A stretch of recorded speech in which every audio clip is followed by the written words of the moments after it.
So you can start sprint training at any age, but it would look very different at different ages.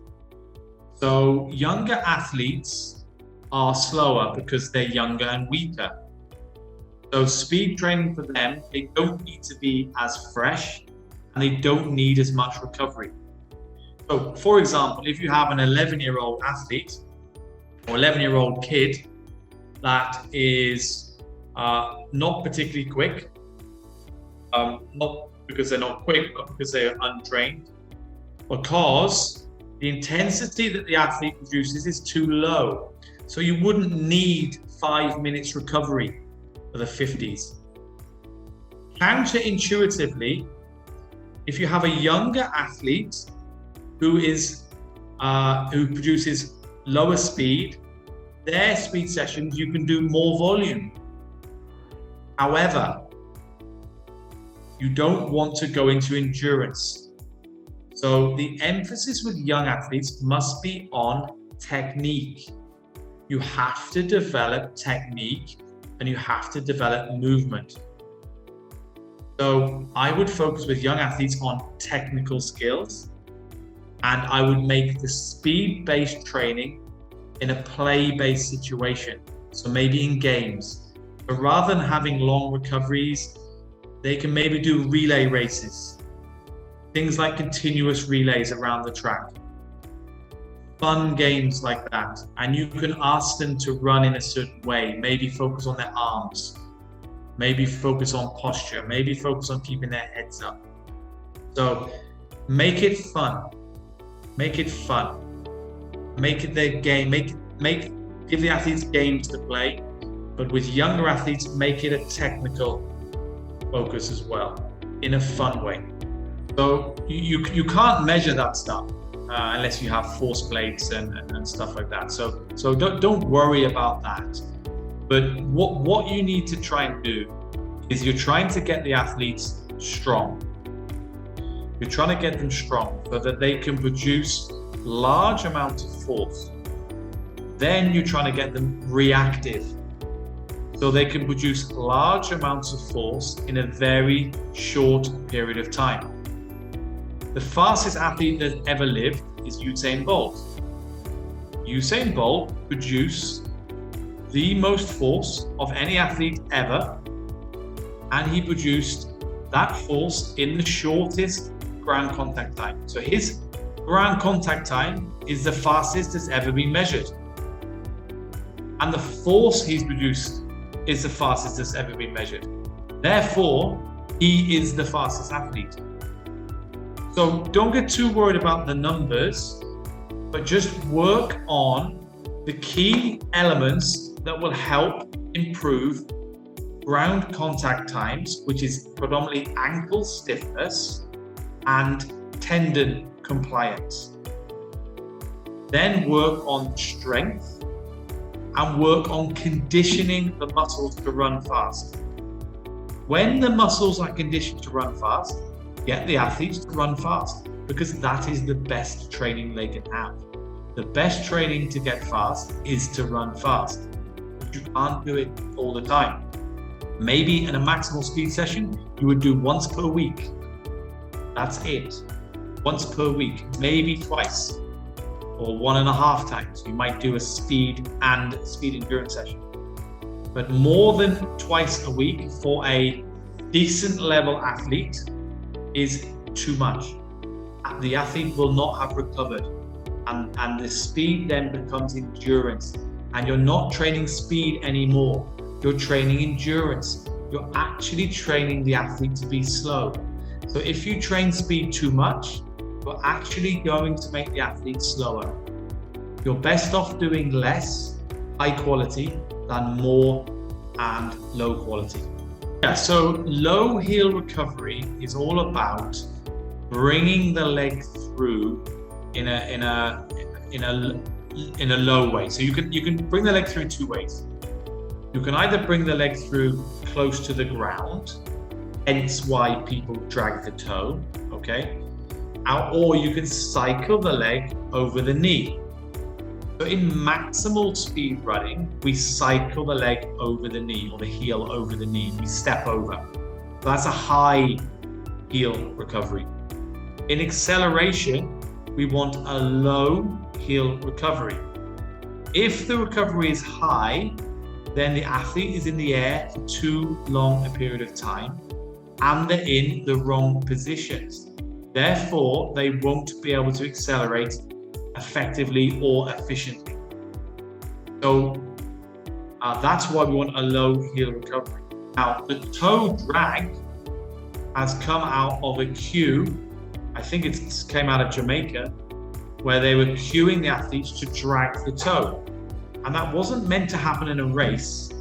It was just meant to be a drill, a training drill to condition their mind that this is a low to high recovery. So the athletes would feel the positions they wanted.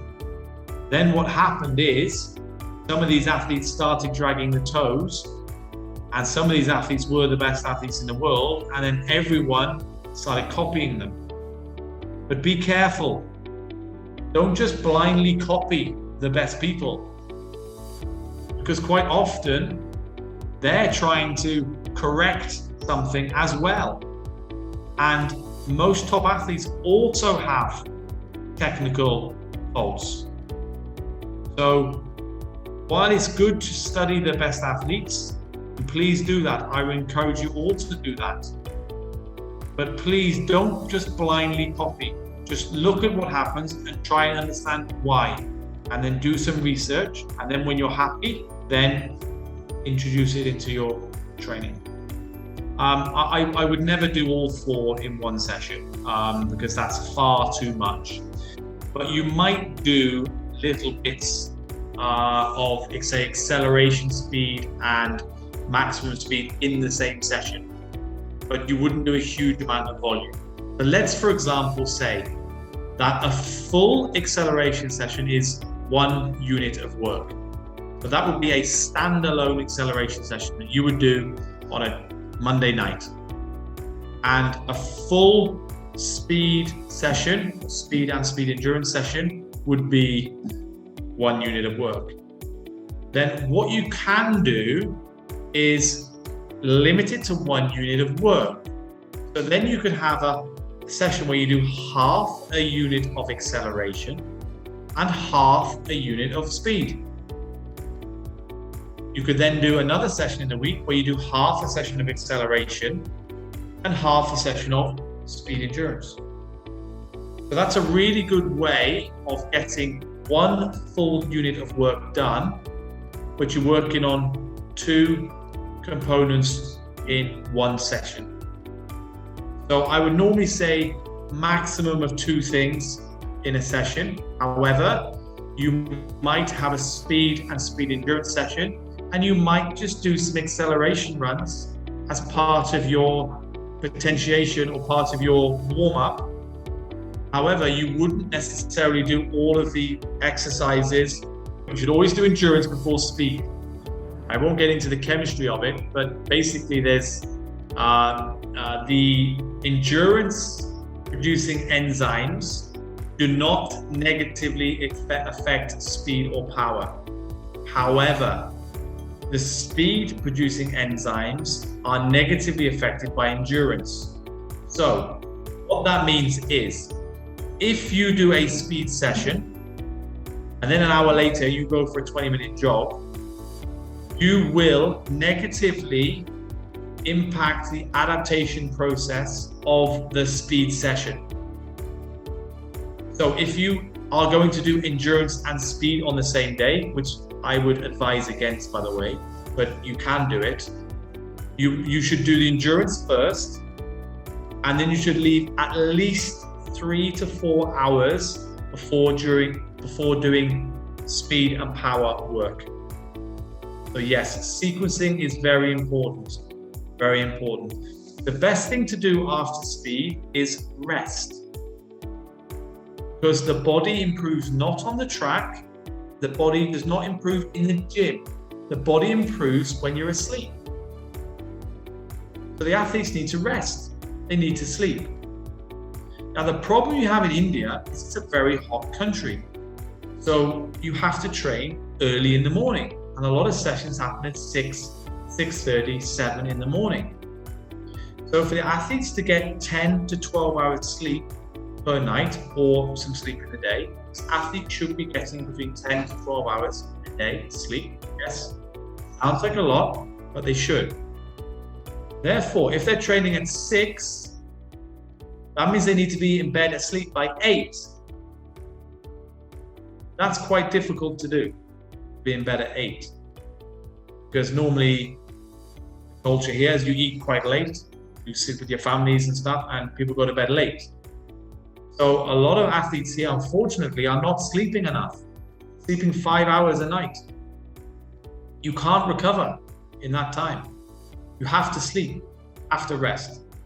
So therefore, if you can't get to sleep, you must reduce the number of training sessions that you do, because the athletes must get rest. If they do too many training sessions, then adaptation will be negatively affected and they won't get fast. They will get slower. That's what will happen. So less is more when it comes to speed training. You would do technical speed work. You would do drills. You would do conditioning exercises. I'm not sure what the injury was, but if it's a hamstring injury, the best rehab for hamstring injuries is sprinting, but not sprinting straight away. Building up the capacity of the hamstrings to handle and manage intensity. Once an athlete can handle intensity, the hamstrings are strong and they won't get injured, or they're very unlikely to get injured. Hamstring injuries happen because athletes are badly conditioned and they can't handle the intensity of sprinting. That's why athletes get injured. So, to bulletproof the hamstrings, you have to train fast. You have to train speed, but do it in a sensible, progressive, logical way. I would, with sprinters, just be careful how much endurance you do. You can get endurance training and fitness training from circuits. You don't need to do 20, 30-minute runs for sprinters. There's no real value to it.